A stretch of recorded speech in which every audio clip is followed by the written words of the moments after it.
Yo, yo, yo. We got some chef tips for you brokies right here. So listen in. We got some rolls. We got some gravy. We got some cheese.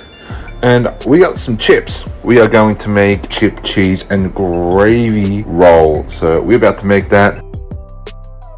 Alright guys, first step to making the chip, cheese, and gravy roll. You get your rolls. Grab your knife, we're about to cut this. So stay tuned, and we're going to see you in the next one.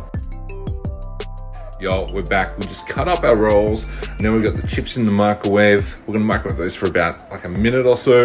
And then once those are done, grab your gravy. If you've got your gravy, or if you're like me and you don't wanna wait, banger! Chuck it in there. You got some gravy. Wait 40 seconds. It's gonna be done. Easy. Alright, once you've heated your chips up in the microwave, grab your gravy. If you've got your gravy, wait 40 seconds. It's going to be done. Second one that we are doing right here. Spread that gravy. And if you might get a little bit lazy, but just mush it. And bang, Bob is your uncle. Right, we got some chips. We just added some chips in here, as you guys can see. We got the chips.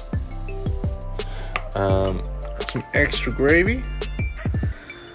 I'm going to chuck some extra gravy just on top here.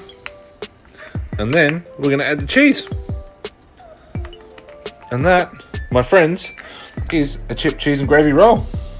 You can add as much gravy, as much cheese as you would like. But that, my friends, is your chip, cheese, and gravy roll. Final product, beautiful. Awesome. Let's dig in, let's enjoy. Also, I did forget to mention, if you do want the cheese melted, just wrap this up in some like Glad wrap and stuff. Chuck it in the microwave for a couple of seconds. Cheese is gonna be melted, bun's gonna be nice and hot. Everything's gonna be nice and hot because of the microwave. Simple, easy, peace.